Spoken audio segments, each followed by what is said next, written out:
Drew Tejada is one character that, in my opinion, still has a whole nother side to him that I think we haven't seen yet. His character could become dark, and could he actually be the next Kanan? In this video, I'm talking about whether Drew Tejada is the next Kanan and what to expect from his character in the second half of the season. So welcome back to MovieBot. Let's talk about Drew Tejada.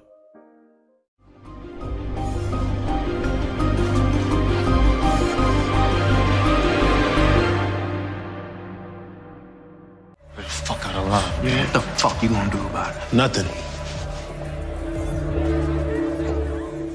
I can't fucking believe you, man. What you watching me? Ma told me to. Just tell you shoot up the fucking place too, man.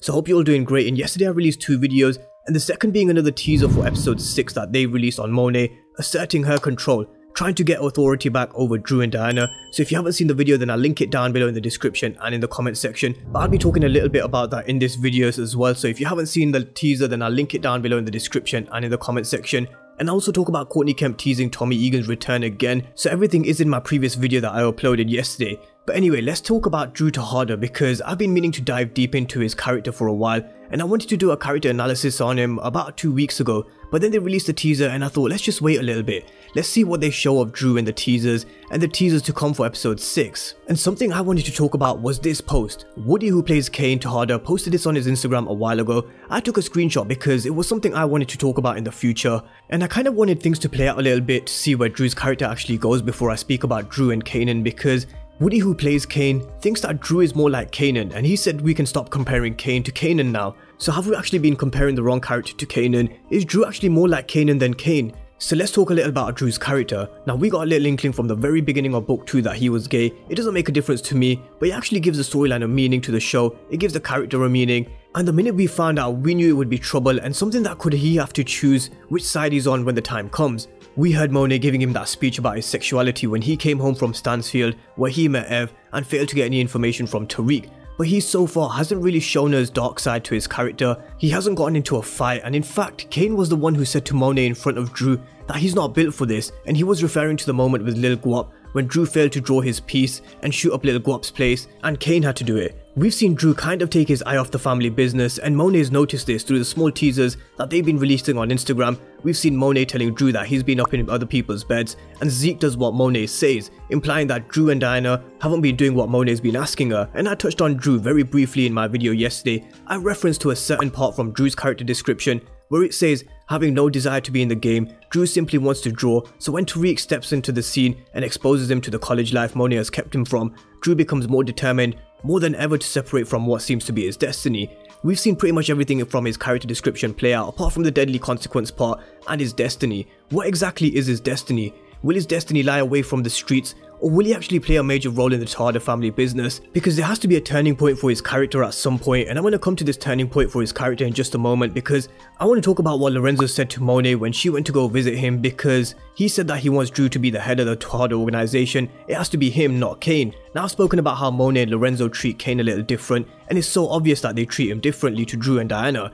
Why that is, I've spoken about him possibly not being Lorenzo's son, but Courtney Kemp has categorically said that he is definitely Lorenzo's. So why are they treating him different to Drew and Diana is yet to be seen. And I referred to a lot of characters becoming monsters in my video where I discussed episode 9's title, Monster, because I don't think it will be based on one character such as Tommy returning or anything. I think it'll be a common theme which runs through the episode. I referenced Frankenstein and the correlation to Monster, so I'll link the video down below if you haven't seen it.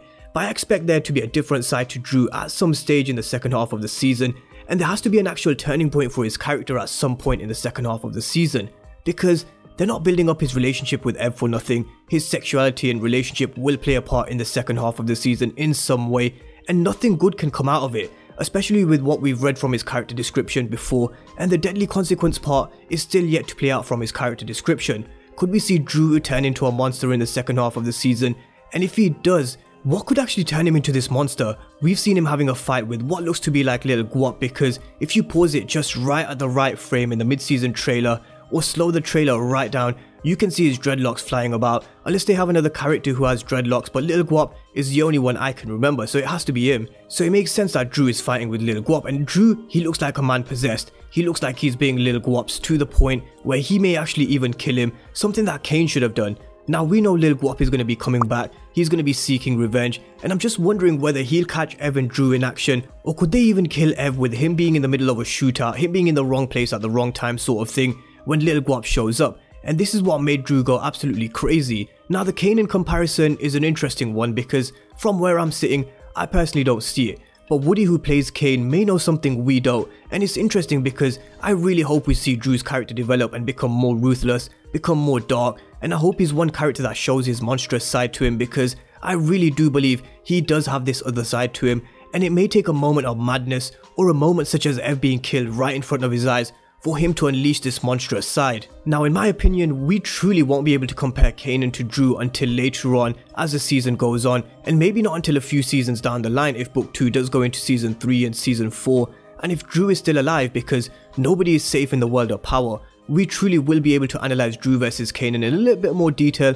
when we see Kanan growing up in raising Kanan as well. Because then they'll be more of a similar age, and we've had stories about how Kanan was the one to teach Tommy and Ghost the way of the streets. In the very first couple of episodes of the first season of Power, Tommy chopped up Pink Sneaker's boyfriend right in front of Sean, and when Sean was taking Ghost home, he told him to stop the car. He said that Kanan was the one that showed him his very first chop shop, basically implying that Kanan chopped up bodies before when they were younger, and I don't think Drew's done this. Kane definitely has. We've seen it with the way he dispatched Uncle Frank. He killed him, chopped him up, and he was done with him. And this is where the comparisons come in with Kane and Kanan, and not Drew. But his character has debunked this and said no, it's Drew. Drew is the one who's more like Kanan. I think this is something we're going to have to keep an eye on as the season goes on, and as season 2 goes on, and I really hope Drew is alive for season 2. I hope they don't kill him in the second half of the season, because there's so much more to see from his character. There's so much more from his character that can change, that can develop, and I'm talking about his monstrous way. But with all of that being said, let me know what you think about what Woody said about Drew actually being the one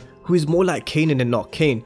Do you think Drew has similar traits to Kanan, and what could we expect from his character in the second half of the season? I hope he turns ruthless, I hope we see him turn into a monster, and I hope we see him kill Lil Guap with his bare hands in a rage after he's killed Ev or done something to Drew that is unforgivable. Let's wait and see what's in store for us with Drew's character, but he's certainly one I hope we see on our screens for a long time, and I hope we can analyze his character when we really do see Kanan in his younger days in Power Book 3 Raising Kanan. So let me know what your thoughts are about his character down below in the comment section, and if you have any theories or thoughts about Drew's character, then drop them down below. But tomorrow I'll be releasing my episode predictions for episode 6, and we're getting closer, 3 days away until the mid-season premiere. But anyway guys, if you're new to the channel and you want to see everything Power Universe related, then make sure you smash the subscribe button and leave this video with a thumbs up. Thank you guys for watching, and I'll see you next time.